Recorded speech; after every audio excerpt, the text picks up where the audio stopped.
as a coach that's been doing this for 24 years, I didn't have the issues of many of my players. The comment that I'm going to make and that maybe someone could follow up with is, I see some of my young African-American athletes, my players that come play for me or for us, other places I've been, and the second that they're around a policeman, heck, even a campus safety, they ball up, they bite their tongue, they're a different person.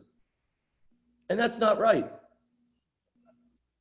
And because of their experiences wherever they were raised growing up, that they feel inferior and they feel that I got to be on my game, or they button up. And where can we get the interaction at a young age with the right policeman, you guys, so these guys understand why you're here?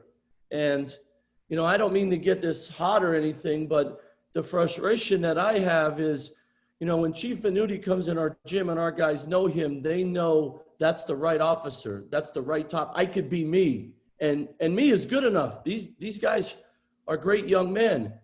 But man, I've seen it everywhere I've been that a policeman is near us and there's a different vibe, and our guys are protected. They put their armor up. They're not who they truly are because, number one, are they intimidated? Are they afraid?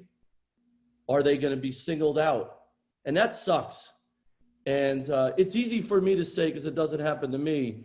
And our young guys might not always say, they might not say it here today, but that's something that I see all the time, and it hurts. It sucks. And do we ever do anything to help that? Because I've been doing this now 24 years, and as a 23-year-old assistant coach at Randolph-Macon, I felt it, and I still feel it this day. Coach, let me ask you something. I have a couple questions for you. Since El-Amin asked the question to Officer Morrison, when you were growing up, did your parents have that talk with you about law enforcement?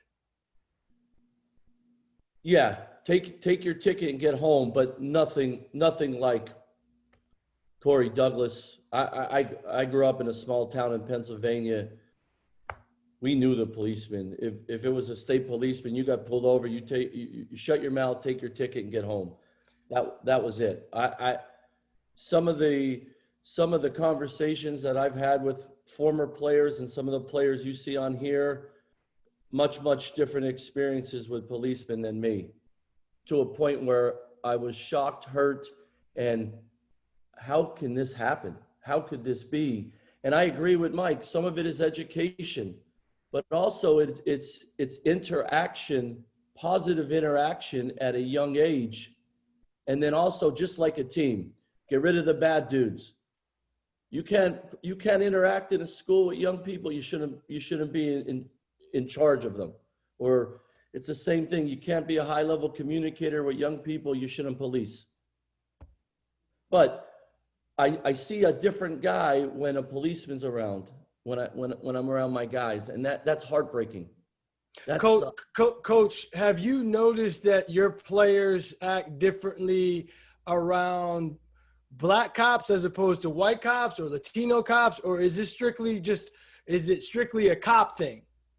I think it's a cop thing. I've seen it. I've seen some VCU policemen that are Black cops that have done an unbelievable job interacting with our guys, and I've seen others that it's just a little different. I've been at other places. I've been with assistant coaches, Black assistant coaches, being on the road, and we come in contact with the policeman and there's a change. And that's tough. But I think it's the uniform sometimes more than it's the color of the skin.